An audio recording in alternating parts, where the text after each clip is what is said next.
రాష్ట్రంలోని అన్నదాతలు ఎప్పుడెప్పుడా అని ఎదురు చూస్తున్న రైతు భరోసాను ప్రారంభించేందుకు రేవంత్ రెడ్డి సర్కార్ సుముహూర్తం ఖరారు చేసిన విషయం తెలిసిందే.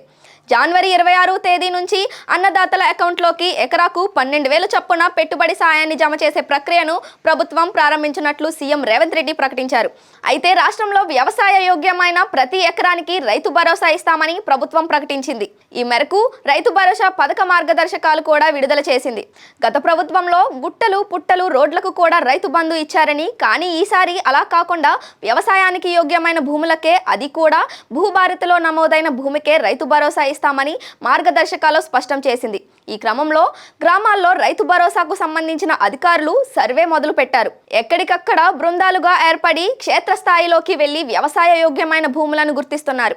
వ్యవసాయ యోగ్యం కాని భూములను గుర్తించి వాటిని జాబితా నుంచి తొలగిస్తున్నారు. ఈ క్రమంలోనే రంగారెడ్డి జిల్లా యాచారం మండలంలో జిల్లా అడిషనల్ కలెక్టర్ ప్రతిమా సింగ్ ఆధ్వర్యంలో అధికారులు రైతు భరోసా సర్వే నిర్వహిస్తున్నారు. శుక్రవారం మండల కేంద్రంలోని రైతు వేదికను ఏడీ సుజాత, ఆర్డీఓ అనంతరెడ్డితో కలిసి ప్రతిమా సింగ్ సందర్శించారు. సర్వే చేసిన భూ రికార్డులను పరిశీలించారు.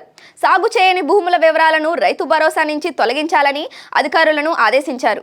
గ్రామాల్లో బృందాలుగా విడిపోయి ఒకే సర్వే నంబర్లో ఉన్న బై నంబర్లు గుర్తించి పకడ్బందీగా సర్వే చేపట్టాలని సూచించారు.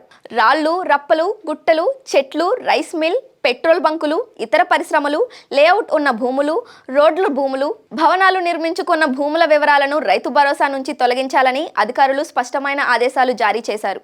21, 23వ తేదీలో గ్రామ సభలు నిర్వహించి సాగుకు యోగ్యం కాని భూముల వివరాలు చదివి వినిపించి వెబ్సైట్లో పొందుపరచాలని అడిషనల్ కలెక్టర్ ప్రతిమా సింగ్ సూచించారు. ఈ కార్యక్రమంలో ఎంఆర్ఓ అయ్యప్ప, ఏఓ రవినాథ్, ఆర్ఐలు రామకృష్ణ, మురళీకృష్ణ, ఏఈఓలు, రెవెన్యూ సిబ్బంది పాల్గొన్నారు.